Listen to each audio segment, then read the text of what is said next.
Hoy Luisito Comunica lo confiesa todo, hablará de las duras críticas que lo acusan de ser parte de la gentrificación en México, de la polémica visita a la megacárcel de Bukele en El Salvador, de la compra de propiedades en Venezuela en plena crisis y de los países más extremos que ha tenido que recorrer, una verdad sin filtros que muchos no quieren escuchar, pero que él está listo para soltar. Mira, yo sé que me han criticado durísimo, que si soy parte de la gentrificación en México, que si fui a la cárcel en El Salvador y parecía propaganda, que si compré propiedades en Venezuela en plena crisis. Lo he escuchado todo. Y sí, son cosas que pesan, pero también son experiencias que me han marcado, porque no todo es risas y viajes, también hay países que de verdad me han puesto contra las cuerdas y me han hecho cuestionar hasta qué tan lejos quiero llegar.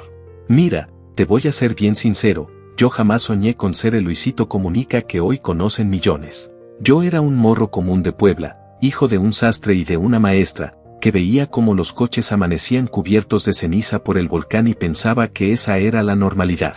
Nunca imaginé que un día iba a estar en El Salvador recorriendo una cárcel que parecía sacada de una película o que iban a señalarme en México como el culpable de la gentrificación. Pero así es la vida. Pasé de grabar con una camarita prestada a manejar una marca de tequila, restaurantes y negocios que jamás pensé abrir. Y claro, he tenido momentos bien cabrones, de esos en los que sientes que el internet te quiere crucificar, pero también he tenido la suerte, y lo digo así, suerte, de haber nacido en un lugar estable, con una familia unida, que me impulsó a nunca conformarme. Si hoy tengo 45 millones de suscriptores, no es porque haya sido el más listo ni el más perfecto, sino porque cada golpe y cada polémica me empujaron a reinventarme, a no quedarme en lo cómodo y a seguir contando historias que incomoden, diviertan y hagan pensar. Y justo de eso vamos a hablar hoy, sin filtro, como nunca antes lo he hecho. La neta, yo siempre fui un niño inquieto, así como que no me quedaba quieto nunca. Me iba bien en la escuela, pero tampoco era el nerd aplicado, ¿sabes? Mi papá sastre, mi mamá maestra, familia de clase media total, pero con un chingo de amor. Y eso, créeme, vale más que cualquier lujo. Yo trabajé de morro con mi papá en la sastrería, cosiendo pantalones, aprendiendo a tomar medidas, y luego terminé dando clases de inglés en una escuela bien dura, llena de chamacos rebeldes. Tenía 20 años y de repente ya era casi el profe de planta, dando varias materias porque me decían, ¿te animas? Y yo, pues sí, va. Nunca me apasionó ni la costura ni la docencia, pero me enseñaron disciplina, paciencia y a no rajarme. Yo en realidad soñaba con escribir novelas, quería ser el próximo Stephen King, imagínate, hasta que me topé con las cámaras, con la magia de grabar. Y fue justo en la uni cuando se me ocurrió subir esos proyectos escolares a YouTube. Así empezó todo, casi como un juego, y mírame ahora, viajando por el mundo, cargando con polémicas, pero también con la certeza de que hice bien en nunca conformarme. Mira, yo he pisado ya como 80 países, y sí, llegué hasta la República Checa a husmear en eso de mis raíces. La neta, más que yo, fue mi mamá la que se clavó durísimo, casi como detective, buscando papeles viejos en bibliotecas, nombres de mis abuelos, hasta intentando sacar la nacionalidad europea. 2 años enteros estuvo en ese rollo, y aunque al final no se logró, descubrimos detalles curiosos que nos conectaban con ese pasado que mi abuelo enterró cuando escapó de la guerra. Yo, sinceramente, no sentí ese regreso a casa que muchos cuentan, pero sí me emocionó ver a mi mamá feliz reconociendo platillos, dulces, cosas que le recordaban lo que le contaba su papá. Y mientras todo eso pasaba, yo ya estaba pensando en otro frente, ¿qué tal si esas tareas aburridas de la uni las convertía en videos? Así empecé a subir a YouTube cosas que solo eran para que mi profe me pusiera calificación. Y de pronto, boom, 18 vistas, un comentario, aunque fuera un jate diciéndome que mi video era una porquería. Y yo pensaba, órale, hay alguien del otro lado de la pantalla. Eso me picó. Me puse a investigar, vi a gringos como Esmosorey William Johnson ganando lana con esto, y dije, tarde o temprano va a llegar a México. Y pum, ahí empezó todo. Nunca lo hice por dinero, era pura pasión, y justo por eso prendió.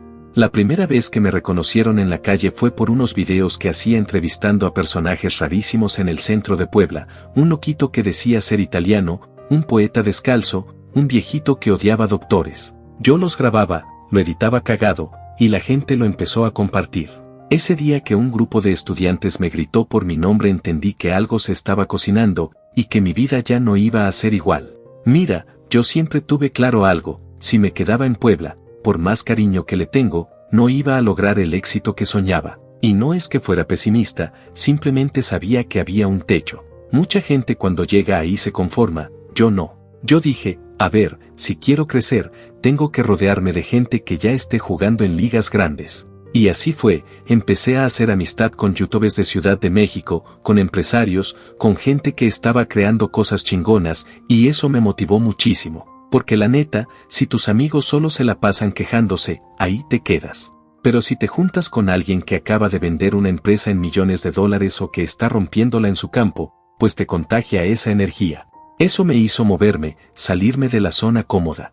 Al inicio trabajaba de editor en una agencia, ganaba poquito, y en paralelo le metía a mi canal. Y sí, me desvelaba, trabajaba todo el día, pero también era fiestero, bien social, y eso mismo me abrió puertas, me conectó con más gente.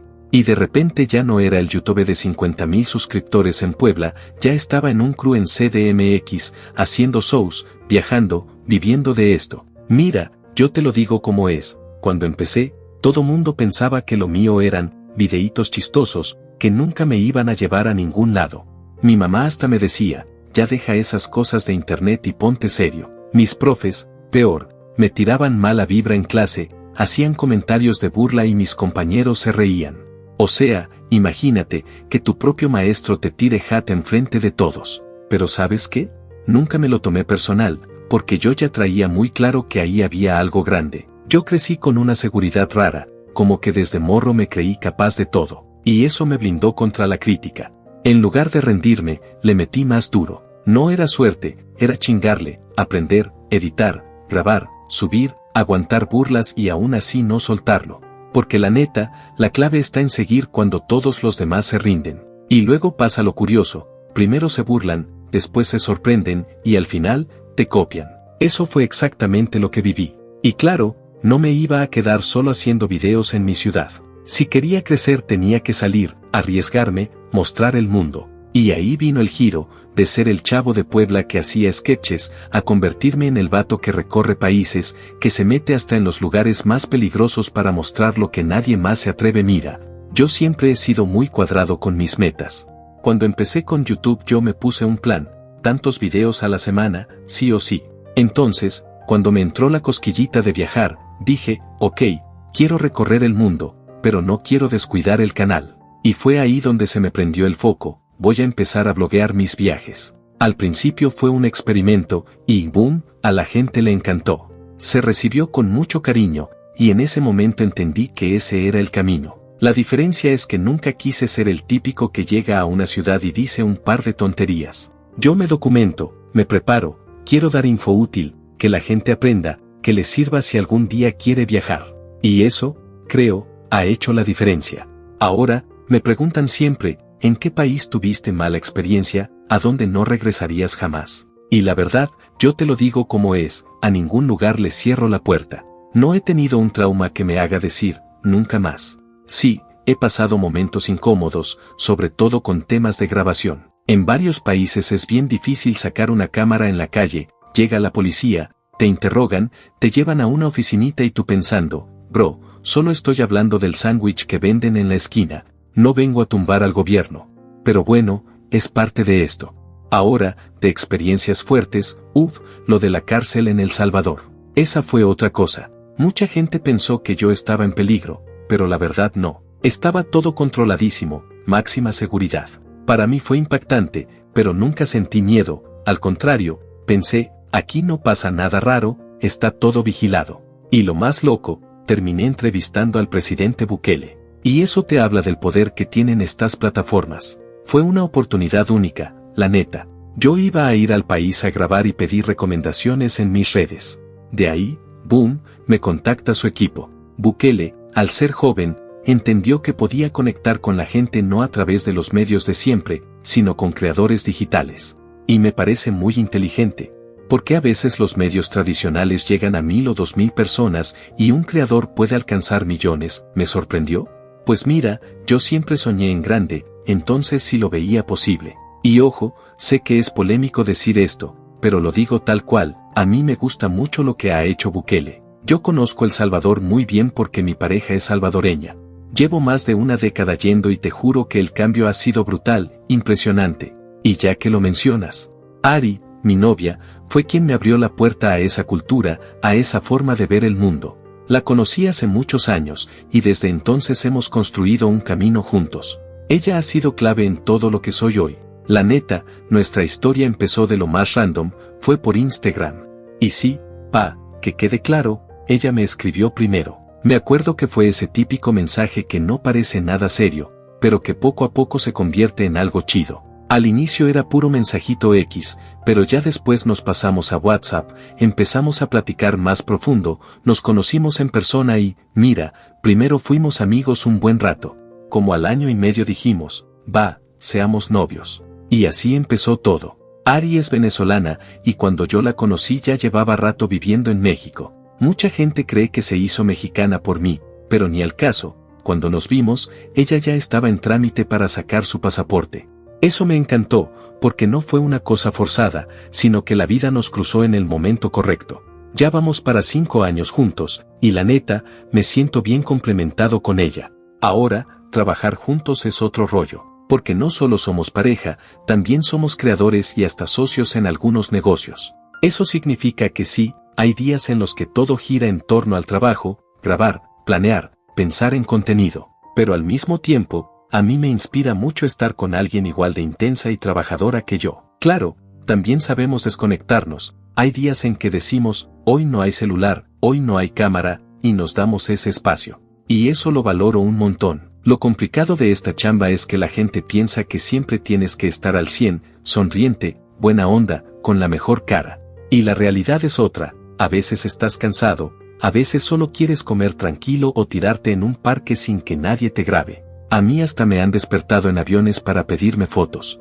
Y entiendo, porque es parte del paquete, pero también llega a ser pesado. Por eso yo encontré un sistema, grabo 2 semanas a full, adelantando videos, y luego me doy otras 2 o 3 semanas para enfocarme en mis negocios, en mi vida personal, o simplemente en descansar.